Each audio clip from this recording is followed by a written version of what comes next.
All right, everybody, online and in the house, welcome to Book Talks, a series of conversations with authors about their works, hosted collaboratively by Pittsburgh Theological Seminary's Center for Writing and Learning Support and the Barber Library. My name is Shan Overton, and I'm the director of the Writing Center and here at the seminary, and along with my colleague Michelle Spomer, who's the library director who was just in the back, and her colleague, User Services Librarian Tisha Wu. I want to welcome everybody here, both online and sitting here in front of us. We are glad that you're here, both the online folks and the in-person folks, and we're here to celebrate my colleague and friend, Kim Russaw's new book, or well, not so new book, but fairly new book. New enough. New enough, Revisiting Rahab, Another Look at the Woman of Jericho.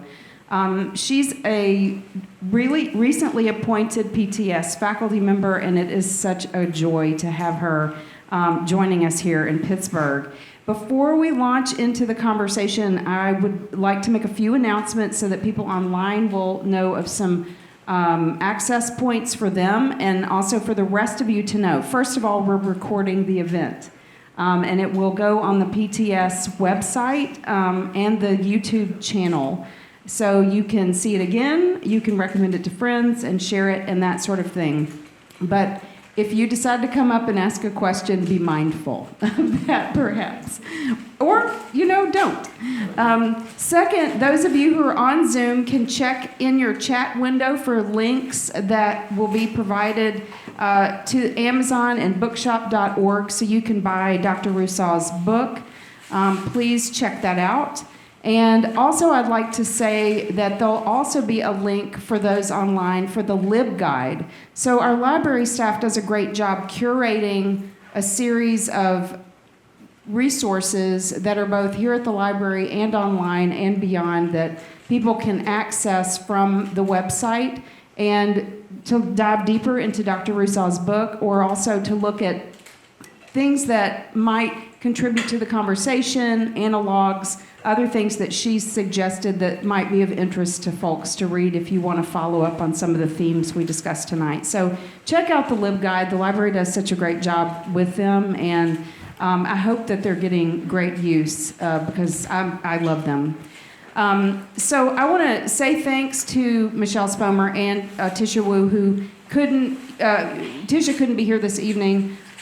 They've done a lot to make this possible, get this room set up, provide refreshments for everybody, and make sure that we are all comfortable here and that people online are also well served. So thanks to my colleagues here, and also to Holly McKelvey, who assists me in the Writing Center as the administrative assistant and is really like a genius that makes everything happen. Everybody registered through Holly, and she's really incredible. So she never watches these things, but I like to thank her anyway, just because it needs to go out to the universe.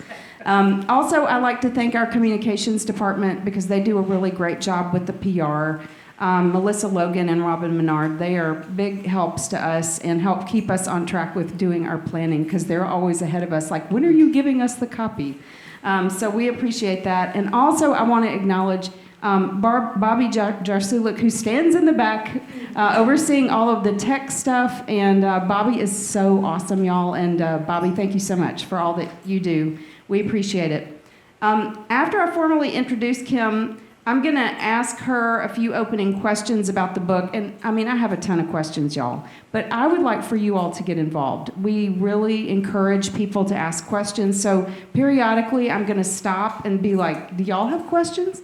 And I hope you do, because we would love for you to participate.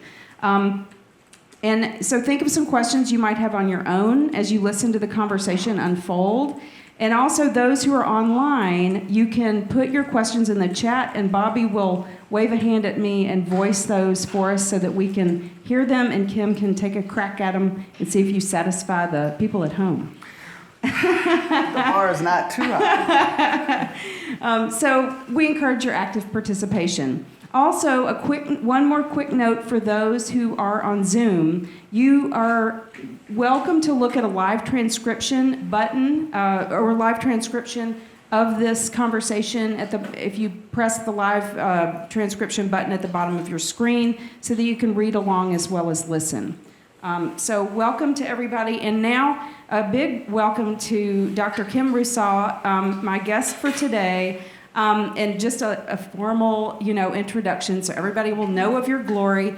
Dr. Kimberly D. Russaw was appointed Associate Professor of Old Testament at PTS in 2022, this year. And like I said earlier, we are really fortunate that she agreed to join us here. She's a member of the Society of Biblical Literature and serves as the chair of the African American Biblical Hermeneutics Program Unit, still even now? Co-chair. Co-chair, Yeah. Very good. And are you going to be at AAR? I will be at SBL AAR. Yes, I'm sorry. I'm sorry, my bias for the SBL people in the room. Please excuse me. So good. Well, I'll see you in Denver too. Okay. Absolutely. So she's also an editorial member of the Journal of Biblical Literature and a member of the American Academy of Religion as well, a dual membership, the Society for the Study of Black Religion, and the National Black MBA Association. Her publications include Daughters in the Hebrew Bible from Lexington Books 2018, a chapter in Stony the Road We Trod, African American Biblical Interpretation, 30th Anniversary Expanded Edition. The article is titled Undaunted, Undaunted, Reading Miriam for the Sisters They Tried to Erase. Dr. Russaw has lectured or presented at events for PBS, Bible and Religions of the Ancient Near East, the Association of Theological Schools, and the Society of Biblical Literature, in addition to events at numerous universities and seminaries. She received, now everybody hold your seats on this, she received her BA in English from Spelman College, an MBA from Clark Atlanta University, an MDiv from Interdenominational Theological Center, and her PhD in Hebrew Bible and Ancient Israel from Vanderbilt University, where we were colleagues. Absolutely. And I was so delighted to know her as a student and also as my TA. So Dr. Russaw is an ordained itinerant elder in the AME Church, and I have to confess I didn't know most of that about you, Kim, when I read all of that, so I was thrilled to learn more about you. Welcome, and I'm so glad you're here, my friend. Thank you for coming. Thank you for the kind introduction. You're welcome. So we were talking right before this, and I was going to ask this question at the end, but since we got to talking about it before, we went live, I wanted to ask about the cover of this book, Revisiting Rahab, which is very stunning, and how it's a beautiful cover, and one that I think will last, Yes. And I'm interested in how it came into being and, your kind of reaction to it as the author. Sure. So much of this comes about from my previous life as a consumer brand manager. So marketing and promotion is part of what has been how I grew up as a working adult. And so I always knew that the image was going to be important. It was important for my first book, and so I know it's going to be important for my second. My first book was the artwork actually is a piece of art that was created for the book by a friend of mine. That worked well. So I'm like, okay, I want to do the same sort of thing with Rahab, but I want to make sure that whatever it is, everybody can find a piece of themselves in it. I don't want it to look like any particular individual, but I want it to look like every individual. And I was getting ready to send the email to my editor, and they preempted me and sent me this. And I said, that's it. I don't have to touch it. It's perfect. I love the colors. I love how the woman seems to be looking out at the reader. I think it pulls you in, but it also gives you space to ask questions, which is a lot of what I'm hoping the book will do. Mm-hmm. Yeah, and that resonates with the end of the book too, which we'll get to. Okay. So from a brand and marketing perspective, what does that tell you when you put that lens on? So the bright colors, especially the reds and the orange, the warm colors, I think should be arresting on the bookshelf. And then we're going to give some space for red to pop. So much so that I made sure that I wore a red cardigan today in honor of Fred Rogers. For those of you who know, I don't have a whole lot of red in my wardrobe. So we're here for that. That's great. Thank you, ma'am. Getting shout outs from the crowd already. Well, so one of the things I thought about as I was reading the book is that a lot of the book, in a certain way, from a sort of larger perspective, is about storytelling and how we tell stories and assumptions that we make, things that we don't dive deeper into when we're telling stories. So this is about Rahab, and it's your retelling, in a sense, your retelling of Rahab's story. And I guess the first question is really about that. How conscious of you, I mean, first of all, does that sound like a weird question? But also, does it seem to you the case that you were engaged in a retelling process? Revisiting? Well, yes. Yeah. So actually, the way that this project came about is somehow I got the idea, well, coming off of my first book, Rahab was one of the daughters that I did not get a chance to spend a lot of time with. Her story is not rich, but she does count as an unmarried female member of the household, not yet married female member of the household, who's not a mother. And so I was always fascinated by her coming off of the first book. I've known of her. She gets talked about in church and religious spaces. And I thought it would be interesting to approach this very popular story from different exegetical lenses. Mm-hmm. What would it look like if I did a narrative read? What would it look like if I did a rhetorical read? What would it look like if I put an African American biblical hermeneutic lens on it? And so it started out as just a series of essays, which freed me up to just write. I didn't have to make sure I had chapters falling in any particular order or anything like that. And once I got everything together, my editor said, well, yeah, we are going to have some sort of order here. And so, but you're right, it's a series of revisiting or retelling of the same story. And I noticed that, I mean, when you noted early, either probably in the intro, that this was a series of essays, and that you had to, like, there was a way that with the organization of the book, you sort of muscled it into, I mean, not in a bad way, but there's a way that a writer can go in and sort of like shape it kind of with a firm hand to try to get everything to sort of line up. Right, so we had them all sitting there, and now we had to figure out how to categorize. Yeah, and the way that it came out made a lot of sense, but I also noted that the way that you titled it, each chapter created this sort of unity. So like the book itself, you've got revisiting Rahab, and then you have representing what Rahab, researching Rahab, recasting Rahab, revealing Rahab, and reconsidering. A lot of R's and a lot of, ing words, but that is a really effective, I mean, speaking of rhetorical tools, that people use, but it's a great way to hook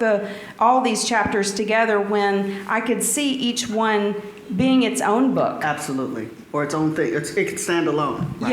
Yeah. Like each one felt like it could be in a journal or whatever. But it also created a constellation-like effect, if that makes any sense. Like, I understand. Like you could look at them, and if you were reading one chapter, you could see the whole thing from that angle, and then it refracted against the other one. So it was effective. You should have written the book review. We need to get you to write a review. Well, what happened with the book reviews? Well, no, I know they're out there, but I don't think that there's one by Overton. So, I guess I can. Can I? Okay, I'll look into it. Okay. I got a venue for it. You know some people. I know some people. Well, I'm on an editorial board for a book review. There you go. Yeah, right. So one of the other things I wanted to ask you about is, now maybe this is because I knew you ahead of time, okay? But as I was reading this, I heard your voice really strongly in this book, and passionately in the way that you presented Rahab and these various ways of reading her. And you have a voice to me, and other people may hear it differently, that is both studious and serious, but also playful, and also fun. And there are just some word choices and things that you make that signal to me that you're trying to get us to kind of maybe lighten up even when the subject matter is difficult. Is that a poor read on my choice? I wouldn't use a phrasing lighten up. Yeah. But I would say it was important for me that this book be accessible. Yeah. I wanted this book more, unlike my first book, for my little old ladies in Bible study. Yeah. Who could pick it up and say, "Oh, I get it." Yeah. Or that's what I want to learn more about this, and not have to pull out a dictionary, and not have to, or address some of the questions that maybe people have in the back of their head. Yeah. But they think they can't ask. Yeah. So in some ways, the accessibility gives you the average reader a way to ask these questions. Yeah, and I felt that, like the first chapter, which is really focused on one word. Yeah, language. And is it zonah? Zonah. Zonah. And I was thinking, as I was reading it, this chapter's about word work. Like, because you really work that word over. I work that word. You really do. And so, I was thinking about how starting with that word and exploring the different ways it's used across the Hebrew canon. Bible and in the canon, and it changes, throughout that. It's not a stable word, partly because we've got works from all different sorts of times and periods of the history. Different writers. Yeah, different writers. But it's an interesting place to begin. With a single word. I started with that word because so many people, that's all they remember of Rahab. Yeah. That she's a prostitute. Yeah. And a big part of what was undergirding my engagement with Rahab was asking the question of the biblical writers, why was it important for you to tell us that? In light of the fact that she doesn't do any prostitute stuff. Yeah. So there's a reason why you have that word in here. Yeah. And it has stuck. Yeah. And so I wanted to explode, interrogate, explore that word right off the bat. Yeah. Do some level setting. Yeah, and that was a kind of an arresting way to start, because you take us right into the grit of a lot of this, because of the nature of how the word is used and the various meanings of it. Right. So it's not, it's kind of like, oh, right. If I wanted to just pretend like this isn't what they're saying, like they're not getting into some ugly stuff here, they are. Yeah. So that was interesting to me. And I also was curious about, you cite a survey of clergy women, AME clergy women, and laity, right? And well, first let me start with that. So I'm assuming that was a study you did, the survey that you did. So I want to know about that, because I was like, that's a really cool move. Well, as I'm thinking about Rahab and how she's used in the church, I was invited to do a Bible study for a connectional meeting of the AME church. And I said, well, this might be a good way to hear hundreds of people. Let me ask hundreds of people what they have to say about it. Yeah. And it was just that low, not high intensity. I didn't have a whole lot of highfalutin statistical analysis, data-driven active. Nope, I just worked with the women who were in the room. So, and it was interesting because the results were sort of the negative connotations of the word, or what stayed foremost in people's minds, and then the other possible ways that people might remember Rahab are secondary, tertiary, down the line, and that was the case across the entire group of clergy women. But one of the things that excited me was all the other ways that people remembered her. Yes, that she was courageous, that she was looking out for her family, and all this other stuff that we may not necessarily see in the text, but that's how people remember her. And that's the truth. That's their truth, and that's what's in the air. And that's why it was important for me to take up that word early. And then you make the move of comparing that with a group from the Sex Worker Outreach Project and their Bible study Absolutely. and other reports from how they read it. Absolutely. So talk about that contrast. When I came upon that resource, I You were felt like, like gold mine. I felt like I hit the jackpot. I'm very thankful to that scholar for doing that on the ground sort of work. But to put the two in conversation with each other, I think is probably the nugget of that chapter that I don't even mind. Well, I admit that. Yeah. Do you feel like you would go back to it at some point? I'll leave that for someone else to do. It's I'll leave that other for people's someone work. else to do. Yeah. Well, given the results of that sort of contrast between those two groups, I wondered, what are the implications in terms of how communities of interpretation operate around reading the Bible? Yeah. Let me come at that question a little bit differently. Sure. One of my at all times, I'm learning that as a scholar, I am interested in helping people see what they normally don't see around them in the text, because I think if we can do that well with the text, we can do it well in real life. So I'm more likely to engage the secondary or tertiary characters in any text, because in hopes that if people can have a realization of, I missed that. That's right. That story doesn't hold together well at all unless you have, Lot's story doesn't hold together unless you have the daughters. What is happening in our community that's not being held together well without some people who nobody knows their names? People might not even think well of them, but if they're not in place, the whole thing doesn't work. So it's kind of like paying attention to the hidden figures. Paying attention to the hidden, because in Genesis we learn that it is all very good. Yeah. Well, that's helpful. So in chapter 2, you call it Streams of Investigation, which is about communities of interpretation of Rahab in looking, in Joshua, the book of Joshua.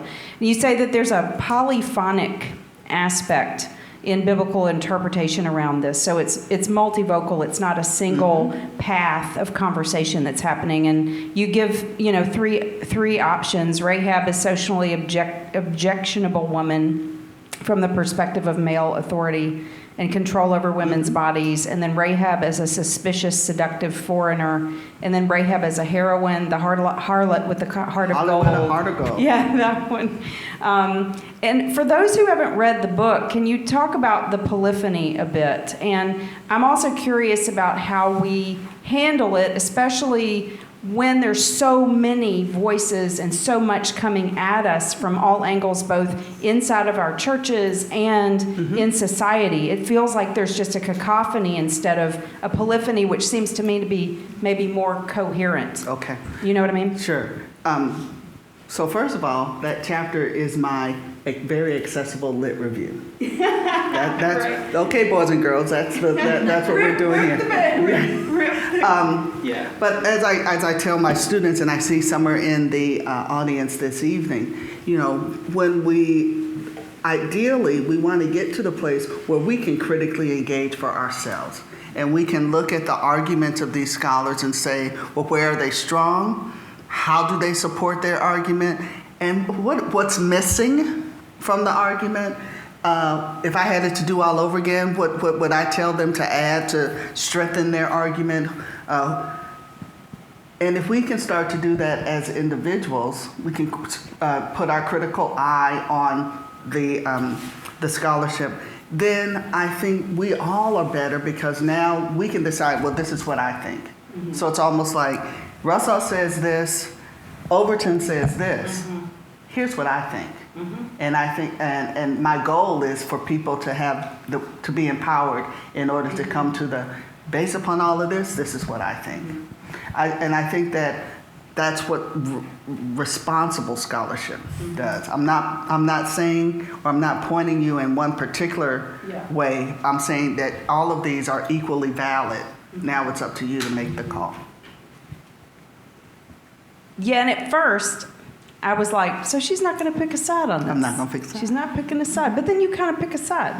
But I'm you gonna pick your own side. I pick my own side. Yeah, which is interesting. So before we get to that, though, I want to see if there's anybody in the house or online that would like to ask Dr. Russaw a question. Anything bubbling for anybody yet?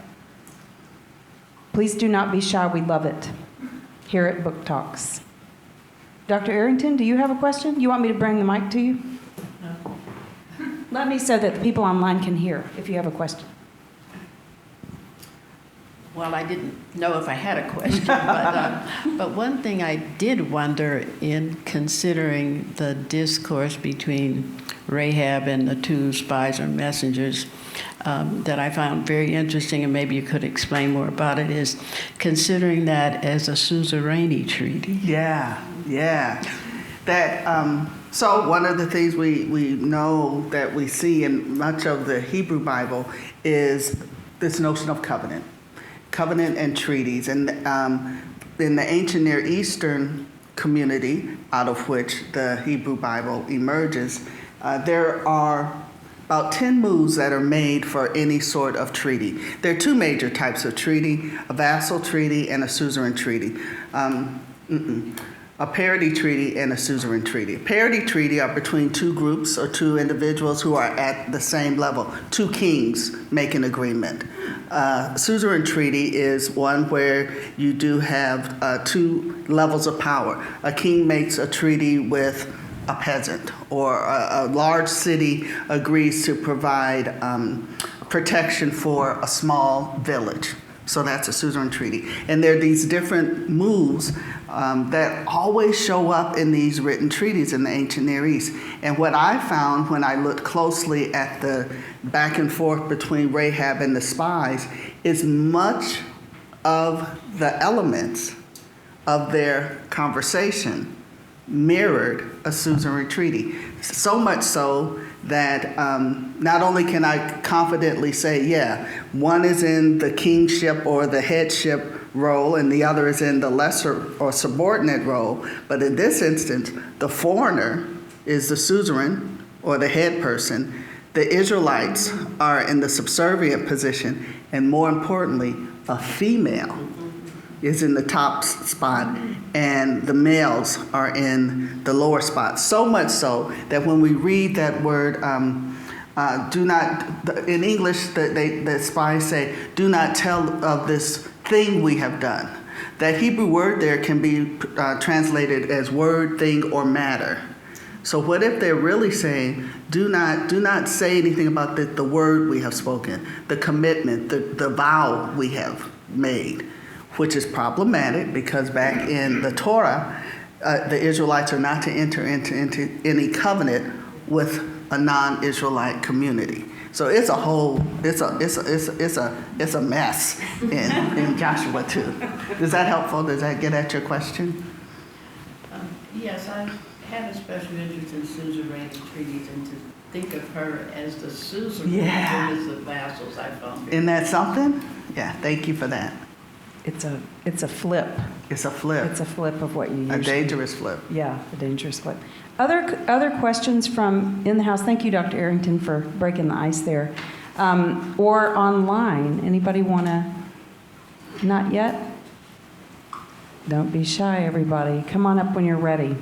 So I want to back up a little bit. That question actually jumped us into chapters 4 and 5, I think. Okay. Which is good, because we're also going to get there. But I wanted to talk about chapter 3, which, as I told you earlier, was my favorite chapter, because she does a whole thing with a couple of novels from the early Renaissance, and I love the literature moves. Can't get away from that English degree. I know, right? It's that English degree that's getting you, and me too. So the three paths of interpretation that you offered back in chapter 2 and sort of went through are not all there is.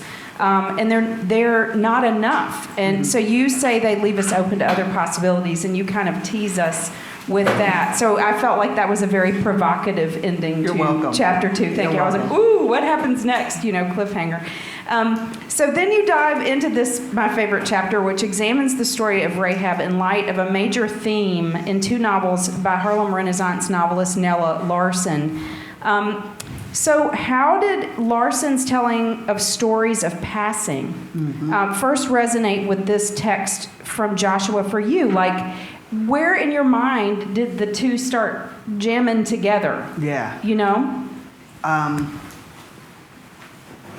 When after I read Joshua 2, I don't even have to deal with Joshua 6. When I was reading Joshua 2 over and over again, and I started watching how basically Rahab is out spying the spies. She's doing more espionage than the guys who were sent out to do espionage are.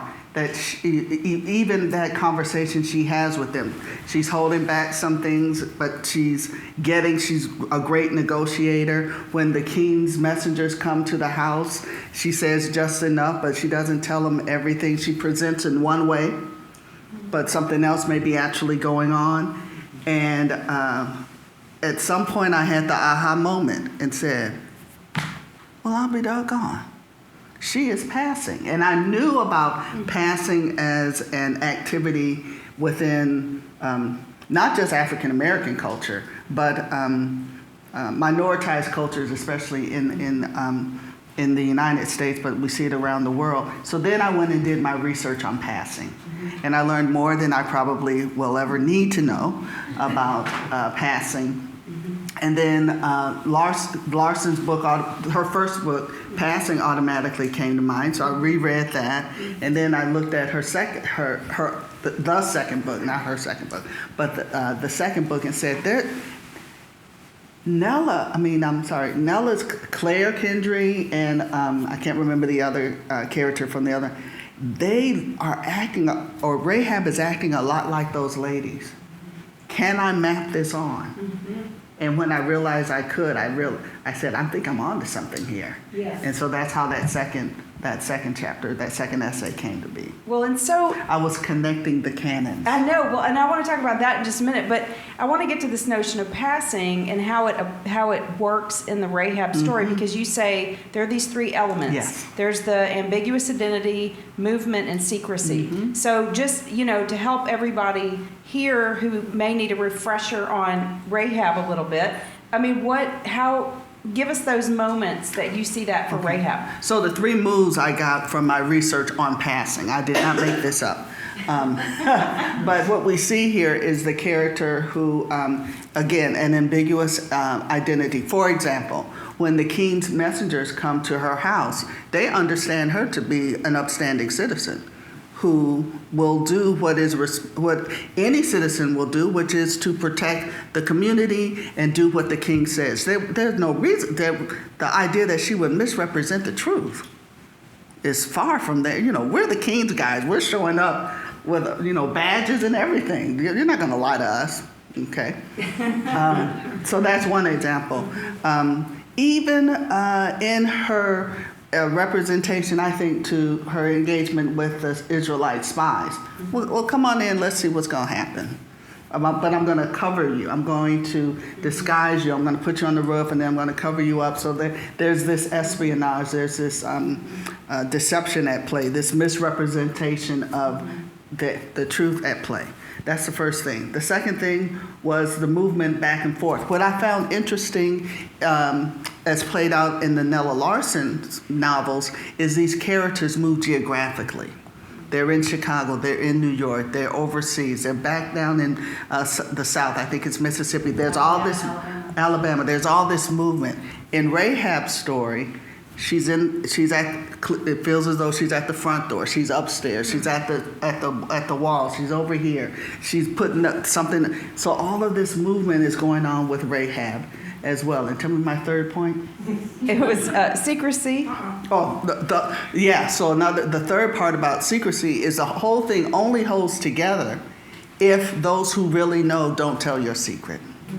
So if you think about in the Nella Larson stories, or in the stories of people we know who are passing, there's always, you think about it if you watch the movie, there's always this moment when the servant walks up to the woman who's passing and kind of looks at her like, I know, but I'm not going to say anything. I'm just going to keep doing what I'm doing. And that allows her to, or that character to live into that passing life. Same thing with Rahab, because I started to think about the fact that in order for her family to have to come and be in the house in order to be saved, that means she's got family. Somebody knows Rahab is Lil Ray Ray. Somebody knows her in the community. When you go to get water at the well, did she see her little sister every time she went? And her little sister just looked at her and said, okay, I'm going to go back home. I'm going to not let anybody know that I know you or know that we're related. Yeah.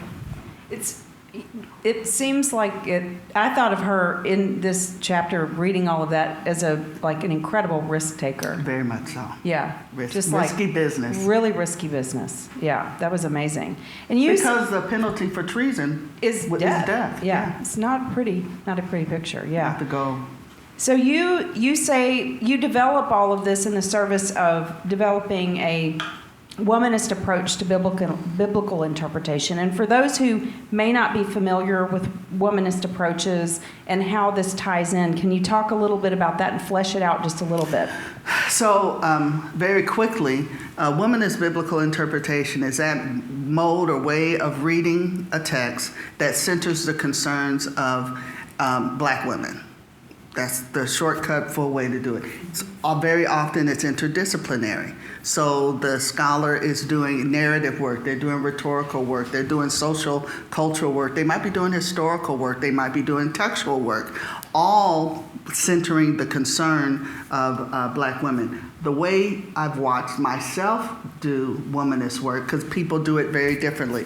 The way Will Gaffney comes at her womanist work looks different from the way that Stephanie Buchanan Crowder does her work, which looks a little different than the way that Jennifer Kalin does her work, which looks a little different than the way Shively T.J. Smith does her work, which looks a little bit different than the way Renita Weems did her work, and so forth.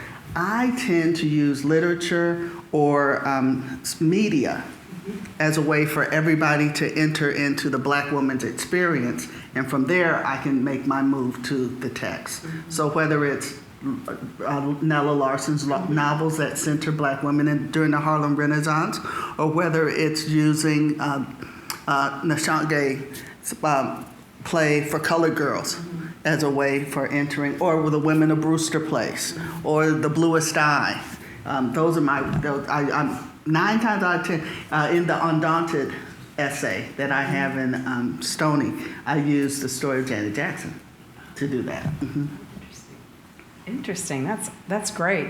I want to stop and see. Okay, Bobby's got a question online. Go ahead, Bobby. Voice for us the question. We do. This one comes from Ruth and Hunter Farrell. The question is, Dr. Russaw's attitude towards her readers empowers them to take a scripture seriously and make their own choices as to the exegesis of a text. As a biblical scholar, how did she come to this perspective? I'm not sure, but here's what I think has happened. In much the way that even in our churches, people are called from the pews. You don't come into the world already reverend somebody. You are part of a community, and you then move into this clergy role. In the same way, scholars, we don't start. Everybody learns colors, and everybody learns numbers and letters around saying, as a little kindergartner, it's not very clear that you're going to have this type of mind and you're going to want to engage these sorts of questions and be a scholar. And so for that reason, I think that it does us all, the community, well, if we can give people permission and the tools to responsibly do this work for themselves. So I'm not dictatorial in my scholarship. I'm much more communal, not collaborative, but communal and inviting and inclusive. Hopefully. Sort of a take it up. Take it up. Take up the work. Yeah, that makes sense. Thank you for the question. Yeah, that was great. Any other questions, Bobby, online or anybody in the room? Not yet, but we do have several PTS members who are tuning in, so hopefully good. they will. Okay, please. Would you mind using the mic just so that the people online can hear? Thank you so much. Hi, I'm Ben Gordon from Pitt, from the Department of Religious Studies. Oh, good to see you. Good to see you. I'm really excited about this book, and I wanted to ask you about the character of Rahab and the possibility that we have a redemption story here, and to what extent we might be misreading the figure of the sacred prostitute as a relatively low status figure. I know there's a tradition of reading her through this redemptive lens. And I just wonder if that's a misreading, or if you see this ultimately as a story for the Deuteronomistic historian, for the Israelite audience in its day. Layers, sir. You got layers here. You're giving us layers. Yeah. Is this a redemption story of a character who one would expect to be sort of ungodly, who is sort of surprisingly on the side of Israel? Yeah. Or does that assume a kind of misreading of Rahab? Yeah. So thank you for the question. I think if read that way, we're absolutely reading with the biblical writer. That the biblical writer, the Deuteronomist, is presenting us with this character who is so far away from approved Israelite, what it means to be the ideal Israelite. That the God of the Israelites is so grand and so bigger and magnanimous and caring that even the person who's the furthest away sees the greatness of this God and decides to get on that God, on Yahweh's side, as opposed to whatever God they grew up with. So in that way, it's redemptive. I think what I'm doing is more not a redemptive move, but a reclamation move. That I'm reclaiming other aspects of this character that have been left unattended to. Thank you for your question. Please come on up. I'm one of those little old ladies in Bible study. Come, my faves. My name is Mary Alice Lytle, and last year our Presbyterian women studied Bible study was based on the genealogy of Jesus, in which Rahab is mentioned. And what struck me about Rahab was that she is referred to not only in Joshua, but other references in the Hebrew Bible, as well as the genealogy, and in Hebrews and James. Yes, absolutely. And in Joshua, Hebrews, and James, she's referred to as Rahab the prostitute. The genealogy refers to her indirectly as the mother of Boaz. But the other references in the Old Testament only refer to Rahab, and it's not clear, at least to me, as the little old lady in Bible study, whether those references are to this Rahab or maybe a generalized character of chaos, disruption, whatever. Right. So thank you for your close reading of the canon. You're right. There is a character in the Old Testament we should think of maybe like a behemoth, like a dragon, like a serpent character. That's not who I'm talking about. So when I run the genealogy or when I trace Rahab in the Bible, I'm dealing with that female character that we're introduced to in Joshua 2.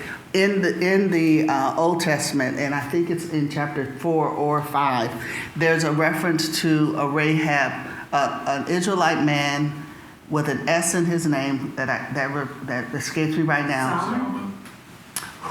Salmon, yeah. Who takes a woman named Rahab, and that of that union comes what ends up being like the great-great-grandfather of King David, and we work our way into Jesus's genealogy. Right. So, but other than that other Rahab, when you're talking about chaos, that's something different. That's not a right. To be thought of. The one in the genealogy is also referred to. I'm assuming it's the same one who's referred to in Hebrews. Yes, absolutely. And in James. That is correct, because they link them to Obed and Jesse and David. Yeah. Right. And I think it's getting at the same point my colleague here pointed to, that this God can bring in even the ones who are furthest away. That's exactly why I asked the question. Thank you. Bobby, you have another question for us online. I do. This comes from Mike Brennan and is somewhat related. What does Dr. Russaw think about the significance of Rahab's name being mentioned in Hebrews 11? Yeah, especially over in the New Testament, the Christian Testament, I think that the inclusion of Rahab in the hit list, the top 10 list, is doing the work of saying that this God that Jesus has come to tell us about is an inclusive God, that not just Jew but also Gentile, not just the upstanding citizens but also the prostitutes, not just the kings but also the peasants. Yeah. So now I have to go to the ugly part of the story. because the thing is where you go with this is to say, you know, you question this happily ever after kind of idea that, you know, after all is said and done, Rahab's integrated into society, lives her life, goes on about her business, ends up in the genealogy and all of that. But actually, if we start digging around and looking at what's happening in the story at a deeper level, we begin to see that there's a covering over some other stuff going on. And as I mentioned to you, you know, before we before we went online, that it made me think a lot about a text that we were assigned for Herbert Marbury's class at Vandy.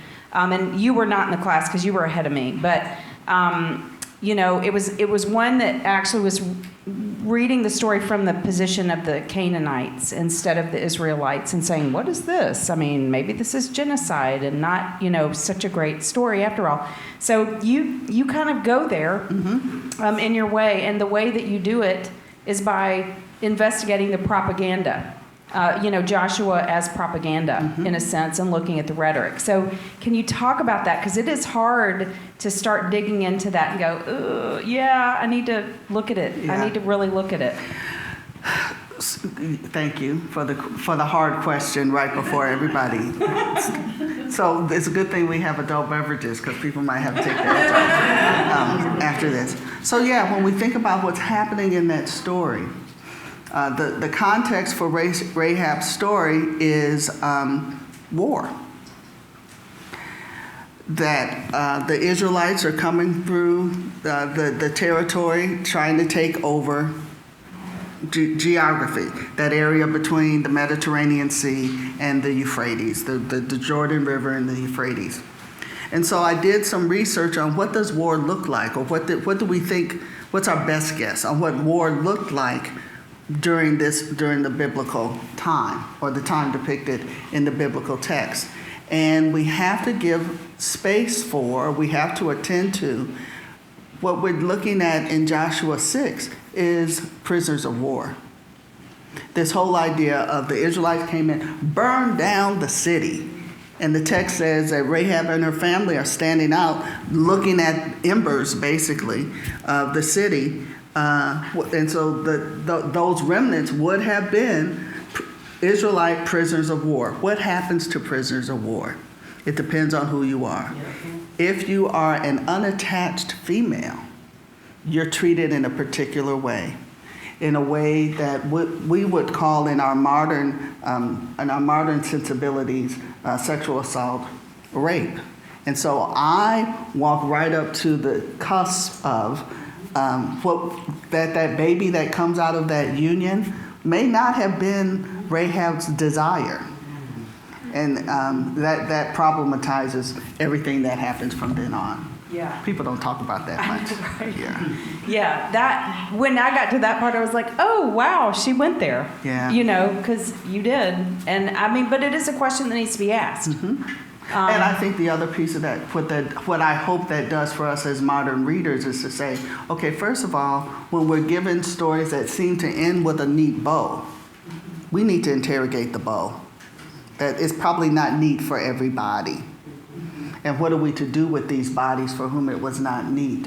And what sort of policies do we have? What sort of customs do we have? What sort of ways of being do we have that allows this to happen? Are we okay with that? If we're not okay with that, then what sort of action might we need to start taking? And those are the questions that sort of round out the end of the book with, you say that the study like yours is inviting us to ask questions about identity and autonomy, difference and privilege. And I was wondering two things about that. One is, how is that work unfolding for you now, having, written this book? And then the second one is, how do you see audiences that engage the book and your message taking that up as they utilize the book and have conversations about it and things like that? Layered question again. So I have been blessed to have the opportunity to engage different groups, different church groups, different social groups around the book. And one of the things that I can say that comes out of the multi-week study or workshop is that people walk away, first of all, thinking deeper about not only Rahab's story, but their relationship with this text that that many consider to be sacred. They walk away with a sense of intellectual empowerment. I now have permission to think about this stuff, to ask questions about this stuff. And that Jennifer Bird in her book, Permission Granted, talks about this whole idea that the God that I serve is big enough to handle my questions. And that's important. And then there's this introspection that usually happens, that people have to sit back and go, first of all, I had not thought of that. Oh, well, if that's what's happening, then I need to think. Then there's the domino effect. Well, what about this? Well, what about this? Which to me is delightful, because now it opens up a series of conversations that we can have going forward. So I've got that. I usually get invited back. But I recognize that if this message may not be for everybody. But the good news is it is archived. So you may not be able to handle it today, but maybe tomorrow you can come back to it. Yeah, it's a great resource for that ongoing conversation. Do you have a sense of what you're writing next? I mean, are you on the? Is that an okay question? No, I was about to get up and please get up and ask it your way, Anne-Marie. So thank you for this talk tonight. Very Thank you, excited. Dr. Mingo. Good to see you. Loving just this type of exchange, right? But I was also thinking through with revisiting Rahab, with Nisha Jr.'s reimagining Hagar. Yeah. Where else are you all as biblical scholars going to help us to stretch our understanding and perhaps complicate our understanding of some of the biblical stories and narratives, especially around women? Yeah. So what's next was my way of asking. So right now I'm sitting with Ruth. I just completed a contribution to an edited volume that has to do with multiracial ways of reading the biblical text. And I read the story of Ruth and Naomi in Ruth 1 when they go from Moab to Bethlehem. And I am thinking about what that journey must have been like.